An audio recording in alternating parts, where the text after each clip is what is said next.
제가 이 설교 준비하면서 다시 또 생각난 분이 저희 부모님입니다.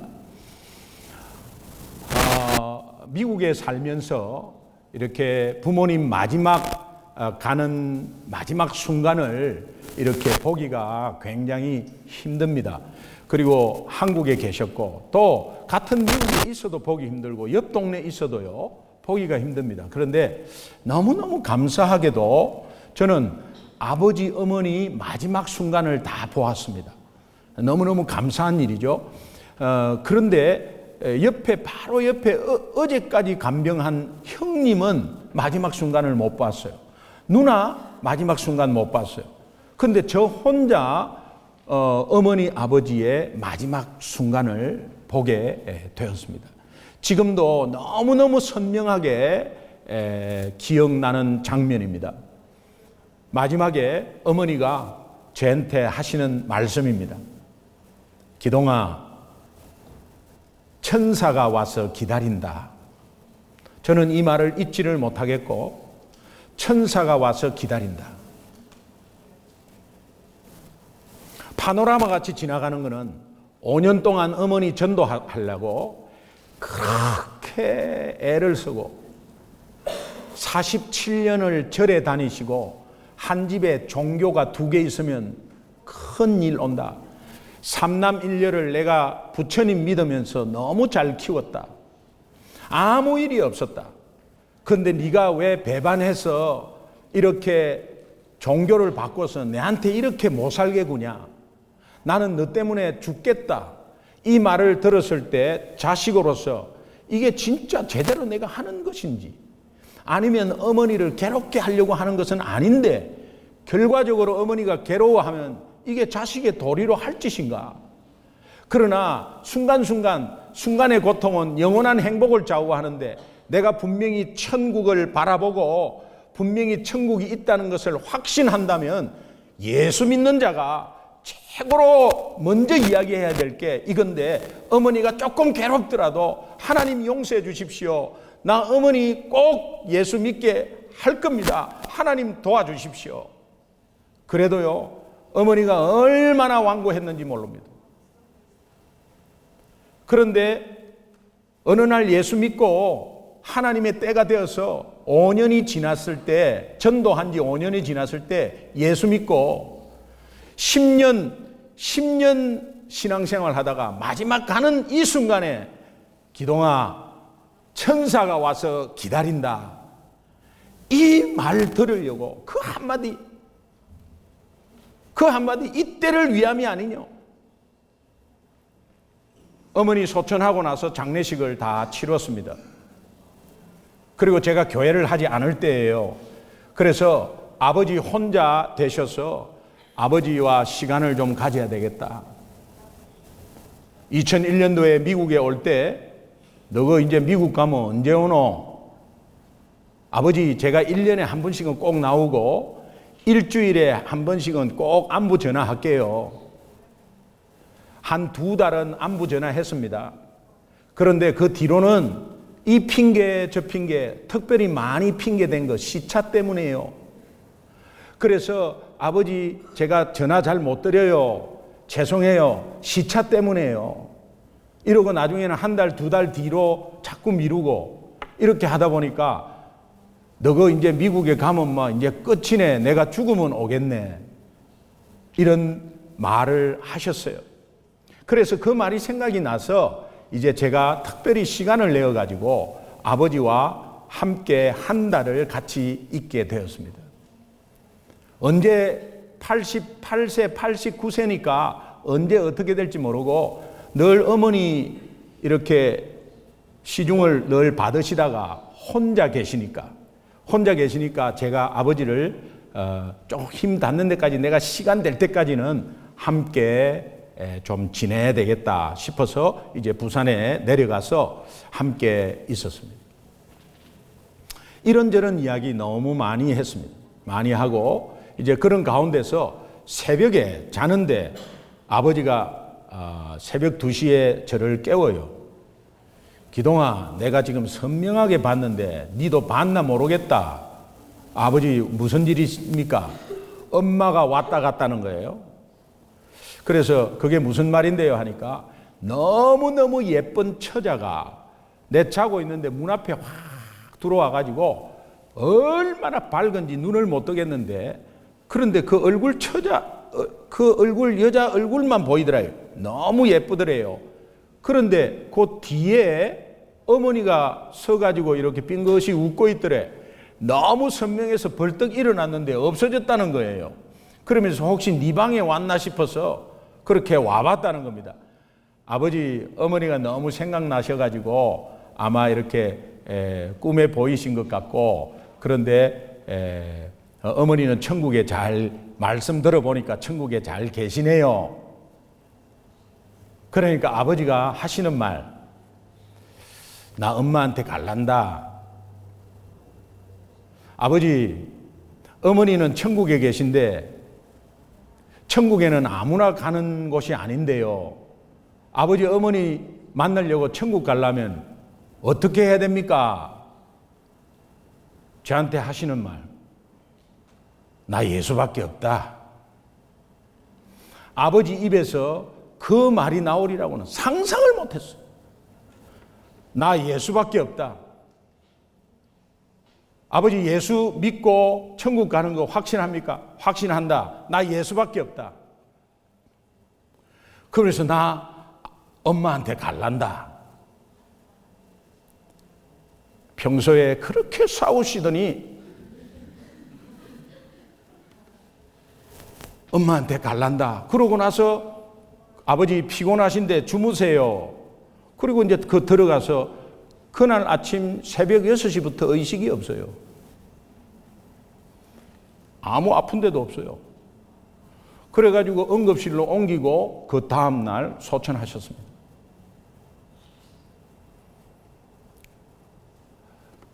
어머니 아버지가 동시에 한날에 예수님을 영접했습니다.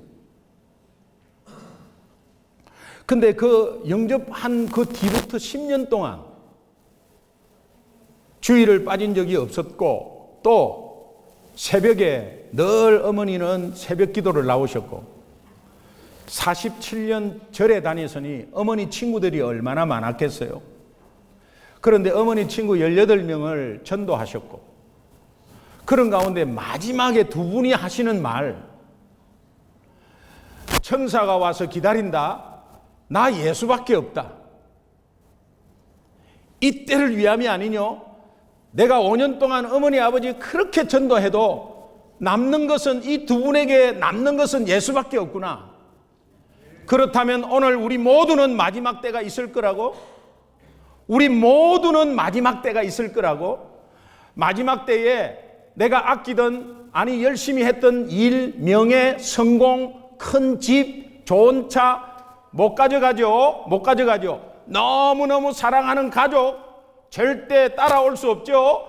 내 아내, 내 남편 따라올 수 없죠. 외롭게 내 혼자 가야 될 길을 그때 누가 동행하느냐?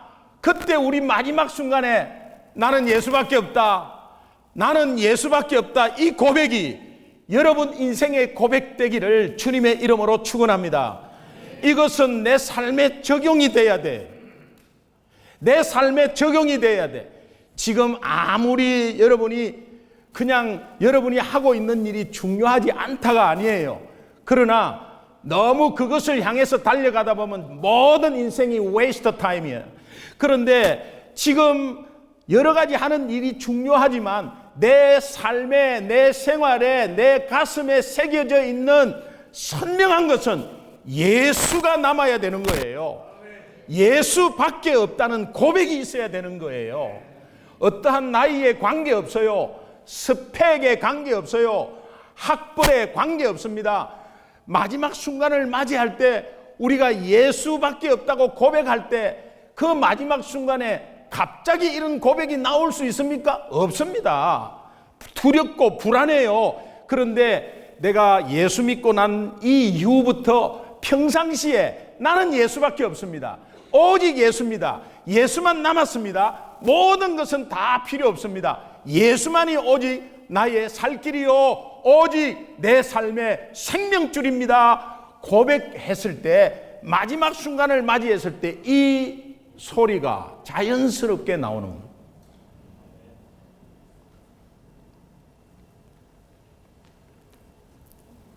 여러분은 예수 믿고 무엇이 변화되었습니까? 2020년 첫 주일을 시작할 때 2020년도도 두리뭉실하게 지날 겁니까? 뜨뜻미지근하게 신앙생활 하실 겁니까?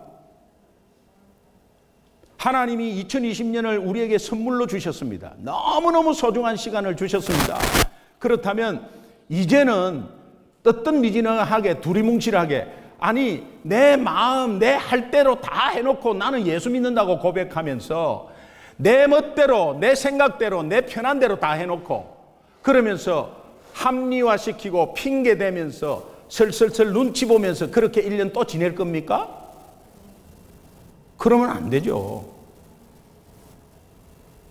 내가 정말 예수 믿는다면 저 오직 예수 오직 복음은 너무 많이 기가 따갑도록 듣는 것인데 생활에 하나도 적용이 안 되니 기가 따가우면 뭐합니까? 그러나 새해를 시작할 때에 오늘 이 교회에 이런 표를 주셨으니 그냥 매일매일 매주 예수로 그냥 물들이고 벌겋게 물들여서 우리 삶이 어느 순간에도 나 예수밖에 없다, 예수님만으로 만족한다, 나는 예수님만 구할 것이다 계속 선포하고 나가는 여러분 되시기를 주님의 이름으로 축원합니다. 하나님이 바울을 통해서 예수 믿는 자들의 공통 분모의 변화가 무엇인지를 가르쳐 주고 있습니다. 신앙의 연륜이나 배경이나 이런 거 필요 없이 오늘 여러분과 저는 공통 분모를 찾아야 되는데 그것이 예수 믿으면 이런 공통 분모의 변화가 있다는 거예요. 그 변화가 무엇이냐? 그것을 오늘 빌립보서 3장 7절 8절이 우리에게 보여주고 있습니다. 같이 큰 목소리로 읽겠습니다. 시작. 그러나 무엇이든지 내게 유익하던 것을 내가 그리스도를 위하여 다 해로 여길 뿐더러 또한 모든 것을 해로 여김은 내 주 그리스도 예수를 아는 지식이 가장 고상하기 때문이라. 내가 그를 위하여 모든 것을 잃어버리고 배설물로 여김은 그리스도를 얻고. 무엇이든지 내게 유익하던 것, 여러분이 유익하던 것이 뭡니까? 지금 여러분이 삶을 유익하게 하는 것이 뭐예요? 여러분의 유익이 뭡니까? 여러분의 자산 아니겠어요? 가지고 있는 동산, 부동산, 지식 이런 거 아니겠습니까? 그러니까 여기에서 유익이라는 단어가 자산이라는 단어로 쓰였어요. 그러면 내게 자산이 된 것이 뭡니까? 여러분이 내게 자산이 된 것이 혹시 혈통, 가문, 학벌, 사회적 지위 뭐 그런 거 혹시? 사도 바울은 자기의 자산이 있었어요. 그것은 바리새인 중에 바리새인이요, 가말리엘 문화생이요, 또 율법적으로는 엄청나게 강한 집안의 혈통이에요. 그리고 율법적으로 자기의 의를 엄청나게 쌓은 사람이에요. 사회적 지위가 있어요. 자기 자산, 내가 유익한 자산 이런 것들을 내가 그리스도를 위하여 다 해로 여겼다는, 이 해가 부채를 말해요. 빚이라고 그러면 다 해로 여겼다는 거예요. 또한 모든 것을 해로 여김은 내 주 그리스도 예수를 아는 지식이 가장 고상하기 때문이라. 이 고상하기 때문이라 내 생애의 최고다. 내가 그리스도를 알은 것이 내 생애의 최고다, 최고. 여러분, 좋은 학교 들어가는 것이 최고입니까? 아니면 예수가 최고입니까? 그러면 여러분은 다 같이 예수! 이렇게 해주셔야 되는 거 아니에요? 마음속으로 가지고만 있으면 뭐예요? 표현을 못하면. 여러분, 좋은 학교, 내 자녀가 좋은 학교 들어가는 것보다 예수가 최고 아니에요? 여러분이 아무리 돈을 많이 갖고 좋은 차에 좋은 집에 뭐 몇천 스퀘어피트의 좋은 집에 그냥 정원이 좋고 앞에 뭐 골프장이 있고 해도 그것보다도 더 좋은 것이 누굽니까? 예수입니다. 예수. 이것이 자꾸 고백이 되어야 삶의 적용이 20% 30% 되는 거예요.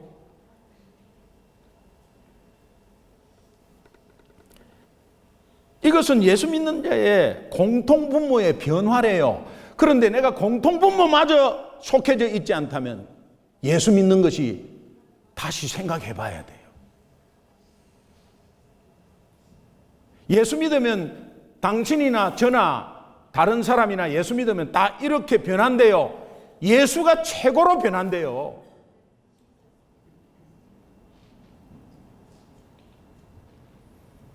그러면서 내가 그를 위하여 모든 것을 버리고 배설물로 여겼다는 거예요. 그런데 그 배설물을 여겼는데 그 대신에 그리스도를 얻었다는 거예요.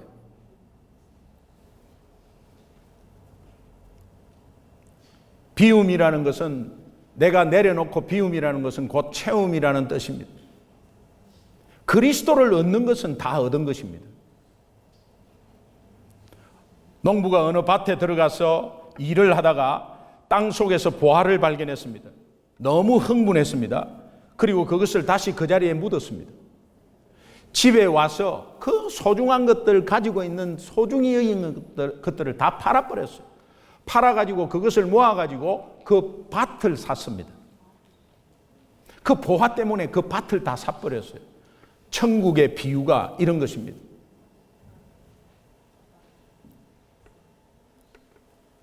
성경은 예수를 정말로 믿는 사람들의 반응은 예수가 내 생애 최고의 가치라고 고백하며 그것을 실천하는 사람들이다.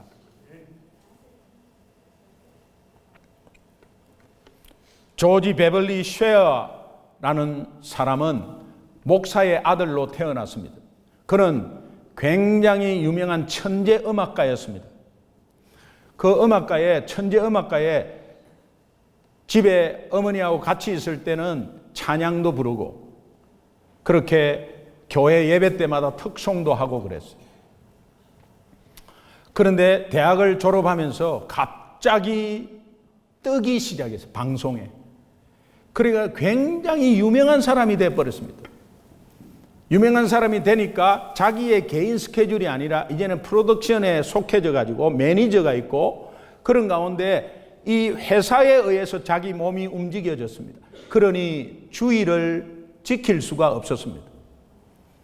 어머니 되는 사모님이 기도하다가 너무 걱정이 돼가지고 돈이 중요한 게 아닌데 저 명예가 중요한 게 아닌데 하다가 리 밀러라는 목사님이 동료 목사님이 계신데 그 목사님 사모님 모임 할 때 그 조지 베벌리 쉐어 어머니에게 시를 한 편을 주었어요. 시를 한 편을 줬는데 그 시를 어머니가 받고 있다가 아들이 너무 세상에 돈에 빠져가지고 있으니까 네가 이 시를 한번 읽어봐라고 건네줬어요. 그런데 이 아들이 어머니 사모님으로부터 받은 이 시를 받는 순간 그냥 목사님 아들이니까 좀 다르겠죠. 무릎을 탁 꿇었습니다. 안 그래도 마음 한켠에 늘 찝찝함이 있었어요. 이러다 이거는 아닌데 하다가 어머니가 그 시를 딱 준 것을 받고 나서 하나님, 제가 잠시 동안 돈에 취하고 인기에 취해서 주님을 잊고 살았습니다. 그러면서 이 음악가가 그 시에 작곡을 해서 곡을 붙인 것이 주 예수보다 더 귀한 것은 없네의 찬송이 나왔습니다.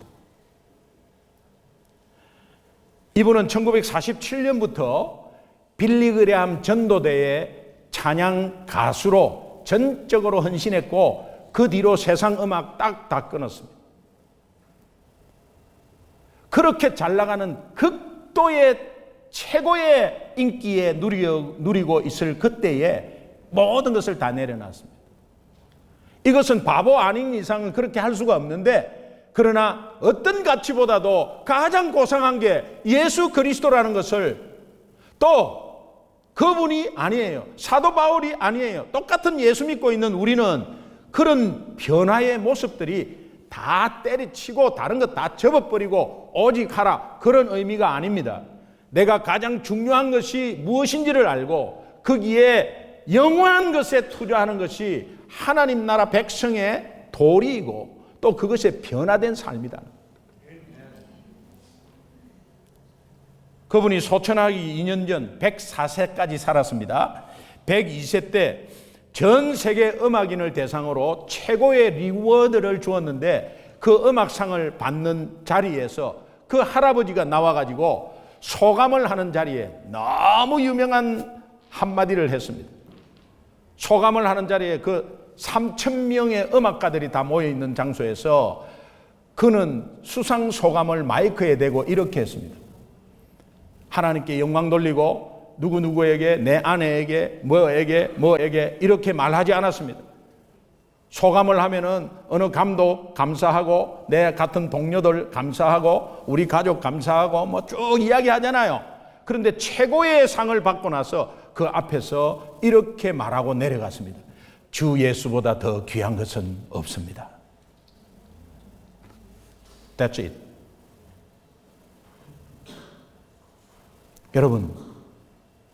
여러분의 어떠한 삶의 포인트에 오더라도 어떤 위치에 오더라도 여러분이 당당히 선포하고 이야기하여 할 수 있는 것은 주 예수보다 더 귀한 것은 없습니다.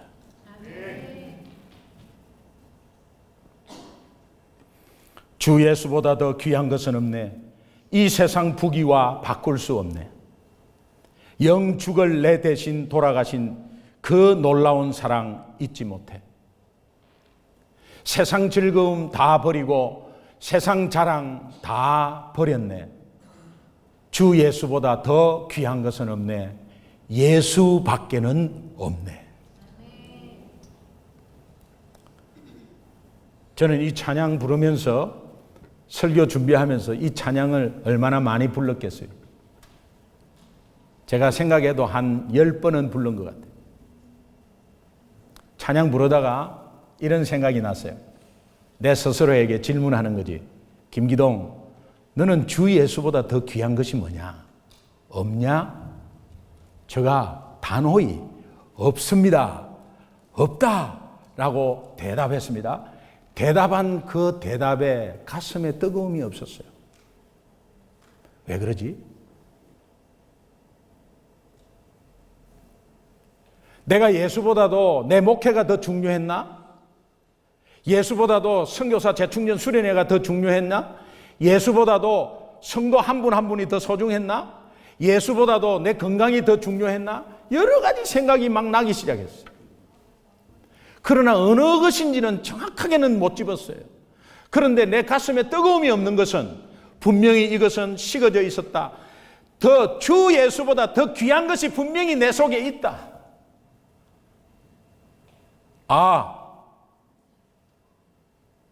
우리 성도님들 다시 한 번 더 리마인드하고 이것을 2020년 시작하는 첫 주일부터 이 고백으로 스타트해야지.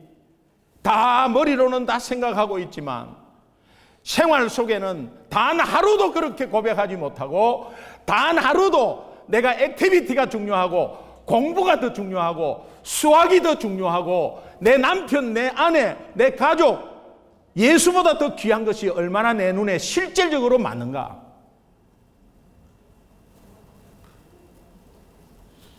예수가 짓밟히고 예수가 이단들에게 짓밟히고 예수가 욕을 먹었을 때 목숨 걸고 싸울 자가 있겠나? 그러나 내 아내와 내 가족이 짓밟히고 내 자존심이 짓밟힐 때 목숨 걸고 싸웁니다. 제 속에는 그 잠재가 있었습니다.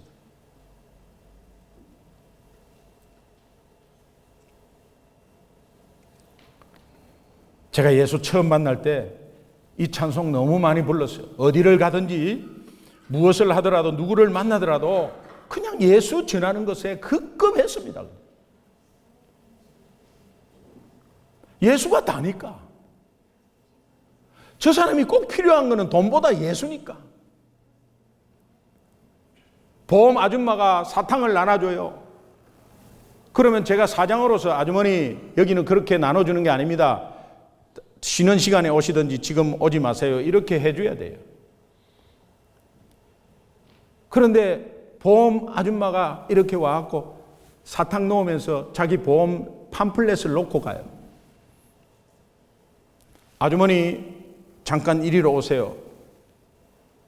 사장이 오라 하니까는 겁을 먹었던지 나갈게요. 아니 그냥 이쪽으로 오셔서 차 한잔 하고 가시라고. 그래 앉아가지고 차 한잔 하면서 아주머니 혹시 예수님 믿으세요? 안 믿는데요. 차 한잔 하시면서 저는요 원래 불교였어요 하면서 그 예수 자랑을 했어요. 그 아주머니는 어떤 마음이 들겠어요? 빨리 들든지 안 들든지 나 좀 보내도. 보험을 들 거야 안 들 거야? 그게 관심이 있겠죠. 예, 그러나 아주머니 제가 우리 회사 이름으로 하나 들게요. 너무 좋아하죠. 그러면 뭐 예수 믿는 거하고 보험 드는 거하고 딜하는 거냐? 아닙니다. 그 사람이 예수 믿든 안 믿든 그거는 그분의 의지고 하나님이 역사하는 거죠. 제가 아주머니 위해서 기도할게요. 그리고 제가 아는 분에게 소개도 시켜드리겠습니다. 너무 감사해요. 그리고 나서는 갈 때 어떤 마음이 들겠어요? 저 사람이 나한테 예수 믿냐고 물어보니까 예수 믿는 사람이다 하는 거예요. 어디를 가더라도 저는 예수를 전했어요. 동기들이 모이면 그때 한참 동기들이 대위, 소령 이런 군대에서 이제 그런 시절에 얼마나 패기왕성하겠어요. 매 술자리예요. 그런데 술자리에 가가지고 얘들아 이제 술 그만 먹고 너희들 예수 믿어야 된다. 그러면 앞으로 저 기동에 오지 마라 그래라. 쟤 오면은 술만 떨어지고 쟤 오면 안주만 축낸다. 앞으로 회비 2배 받아라. 그래도 너 그래도 예수 믿어야 된다 임마. 너무 좋아서 그래. 야 기동이 이제 일찍 죽겠구나. 갑자기 변해갖고 갑자기 변하면 일찍 죽는다 하더라. 나는 일찍 죽어도 네 예수 믿어야 돼. 이래가지고 가랑비에 옷 젖듯이 그냥 거의 지겹도록 대전에서 동기 부부들이 다 모였어요. 제가 차례가 어떤 순서를 맡았는데 늦었어요. 그래가 한 5분 늦었어요. 5분 늦었는데 급히 뛰어 들어가는데 큰 룸인데 당겨야 되는데 풀이 푸시로 보여가지고 거꾸로 밀어버렸어요. 문이 안 열리잖아요. 그런데 이것이 탁 턱이 있는 게 아니고 안쪽으로 조금 열렸어요. 그러니까 이 문이 이 좋은 호텔에 이 문이 왜 이래 하고 끝까지 했더니 끽 소리가 났어요. 그때 들어가 보니까 이미 와 있는 동기 부부들이 전부 다 나를 다 보고 있었어요. 그때 미안합니다. 내가 늦어서 미안하다. 미안하다 이래야 되는데 할렐루야. 그랬더니 여기저기서 아멘 기도에 왔냐 아멘. 그리고 옆에서 이래요. 아멘 해주라 하면서 아멘. 그때는 나를 좀 이상하게 불쌍하게 봤겠죠. 그런데 동기 부인들이 늦게까지 어떤 곳에 있든지 기동시 하고 있으면 괜찮다. 그랬더니 이것들이 거짓말하기 시작하는 거야. 나 기동이 하고 있었다고. 내가 그 친구하고 있은 적이 없었는데. 그런 가운데서 나중에 나이가 드니까 다 예수 믿고 지금 장로님 돼갖고 있고, 그런 가운데 한국에 나가면은 해군 중앙교회에서 말씀 전해달라, 뭘 전해달라. 너무 감격스럽죠.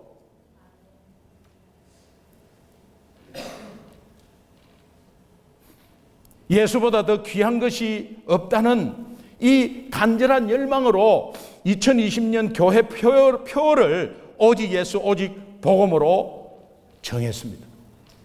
여러분, 2020년을 정말 단순하게 심플하게 오직 예수밖에 남지 않고 오직 복음으로 2020년을 감당하겠다고 결단하는 시간 되시기를 주님의 이름으로 축원합니다. 바울은 젊었을 때 심각하게 고민하는 인생 문제가 있었습니다. 어떻게 하면 하나님 앞에 내가 의로운 자로 될 수 있을까? 어떻게 해야 하나님 앞에 섰을 때 하나님이 나를 의로운 자로 받아들일 수 있을까? 이 고민을 계속했어요. 그러던 어느 날 다메섹 도상에서 예수 그리스도를 만났습니다. 예수가 하나님의 아들이요 구원자라는 것을 알게 되었습니다. 하나님의 의를 예수 믿음으로 얻는다는 것도 알게 되었습니다. 하나님의 의를 자기의 노력과 자기가 엄청나게 뭔가 하나님 앞에 해야 그 의를 얻는 줄 알았습니다.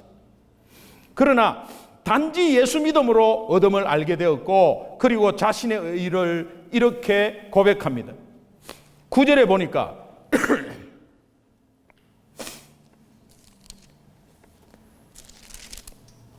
그 안에 발견되려 하미니 내가 가진 의는 율법에서 난 것이 아니요 오직 그리스도를 믿음으로 말미암는 것이니 곧 믿음으로 하나님께로 난 의다.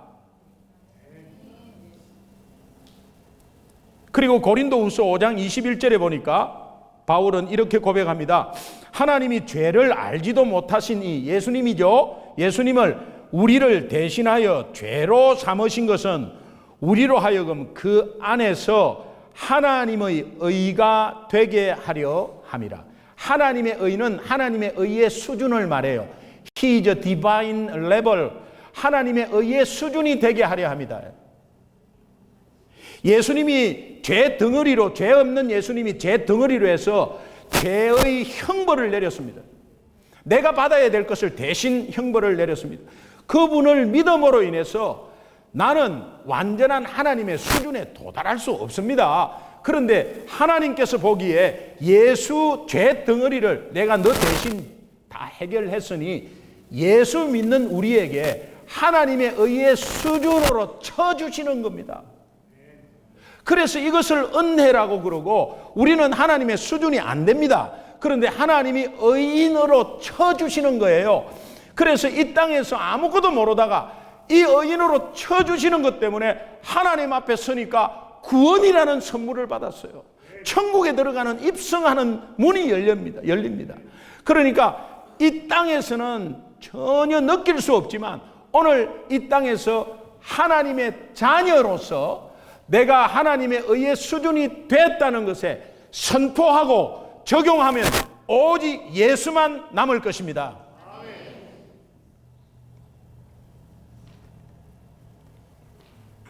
바울은 모든 것을 해로 여겼고 바울의 의가 되신 예수님만 남았습니다. 찬양 작사 작곡가 중에 제인 크로스비라는 작사가가 있습니다. 예수를 나의 구주 삼고 성령과 피로서 거듭나니 이 세상에서 내 영혼이 하늘의 영광 누리도다. 온전히 주께 맡긴 내 영 사랑의 음성을 듣는 중에 천사들 왕래하는 것과 하늘의 영광 보리로다. 어렸을 때 사고로 앞을 못 보는 이 제인 크로스비, 전혀 앞을 못 보고 그냥 다 커서도 전혀 앞이 보이지 않는데 육신적인 눈을 뜨는 사람이 못 보는 것, 영적으로 영안이 열렸습니다. 하늘의 영광 보리도다. 주 안의 기쁨 누림으로 마음의 풍랑이 잔잔하니 세상과 나는 간 것 없고 구속한 주만 보이도다. 이것이 나의 간증이요 이것이 나의 찬송이다. 오늘 2020년을 시작하면서 내 삶에 매일매일 예수님만 보이는 은혜가 있기를 바랍니다. 로마서 1장 17절에는 복음에는 하나님의 의가 나타나서 믿음으로 믿음에 이르게 하나니 의인은 곧 믿음으로 말미암아 살리라 함과 같으니라. 복음에는 하나님의 의가 나타났다. 하나님의 의의 수준이 복음 안에 있다는 거예요. 하나님의 의의 수준은 완전입니다. 누구도 못합니다. 우리는 완전할 수가 없습니다. 그런데 내가 예수를 믿음으로 하나님의 의의 수준으로 쳐주는 하나님의 은혜, 이것이 예수 아니면은 도저히 불가능해요. 이 땅에서 나는 단지 예수 믿고 의롭다함을 받았는데 그것을 들고 하나님 앞에 서면 천국에 입성할 수 있는 구원의 엄청난 가치가 되어버립니다. 그것을 영적으로 깨닫는 자에게는 이 땅에서 동일한 은혜, 동일하게 누리는 가치가 될 줄로 믿습니다. 전도한 사례는 제가 얼마나 많겠습니까? 그런데 한국에 있을 때 한국관광공사에 굉장히 높으신 분이에요. 그 당시는 어디 사람들이 어디 외국 출장을 갔다가 오면 공무원들도 관광공사의 도움을 많이 받아요. 그랬더니 가져오면 이제 출장 갔다 오면은 양주를 선물을 주나 봐요.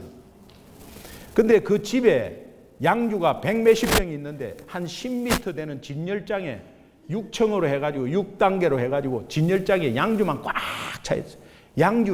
양주도 굉장히 비싼 거, 시바스 3 이런 거 취급도 안 해요. 로얄 살루트 같은 거 이런 거 그냥 60년 100년 된 거 이런 거 양주 꽉 있어요. 거기에 그 당시로만 4억이라 했으니까 양주 가격이 4억이라 했으니까 그거를 신주 모시듯이 그냥 그렇게 20년을 모아가지고 그대로 다 했어요. 이분에게 전도를 하는데 전도 안 돼요. 그런데 구역 예배를 한 번씩 나왔어요. 구역 예배를 나왔는데 어느 순간 하나님의 때가 되니까요. 구역 예배 어느 순간에 예수 복음을 전하는데 이분이 듣고 있다가 나 예수 한번 믿어보겠다는 겁니다. 그래가지고 예수님을 영접했어요. 영접하고 나서 우리 박수 치고 이제 다 했거든요. 그 다음 주에 뭔가 벌어졌어요, 일이. 그 다음 주에 그렇게 울고 있더래. 부인이 보기에 매 울고 있더래. 그 도대체 당신이 왜 우냐? 그랬더니 저 양주를 버려야 되는데 너무 아깝다는 거예요. 그러면서 그 양주를 버리는 거에 갈등이 있는 거야. 그러면서 하나 성령께서 움직이는 거죠. 어느 날 부인이 어디 갔다가 친구 만났다가 한 3시간 비우고 오는데 화장실에서 찰찰찰찰찰찰 소리가 나더래.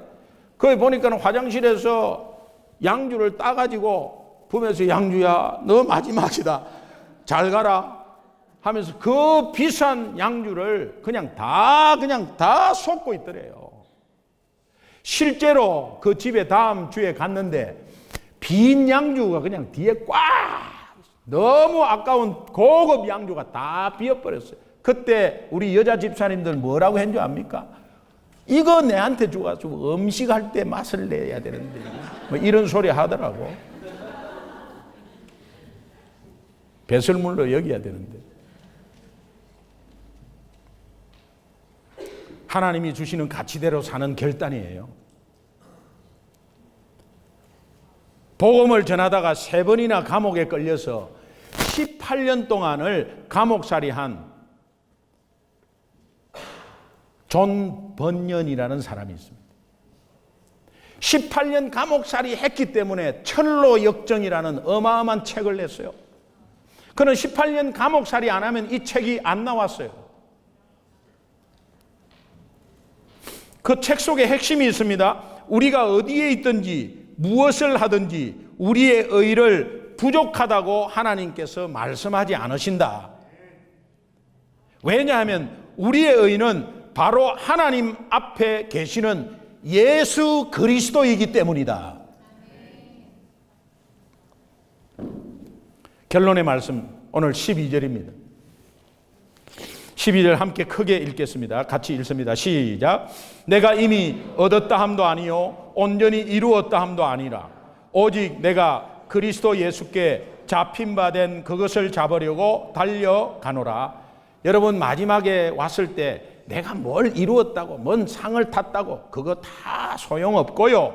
또 뭔가 큰 성전을 지었고 내가 뭐 우리 출석이 몇천 명이고 다 소용없고요. 하나님 앞에는 예수만 남는 겁니다. 그래서 내가 예수 그리스도께 붙잡힌 바 된 그 구원을 붙잡고 가는 거예요.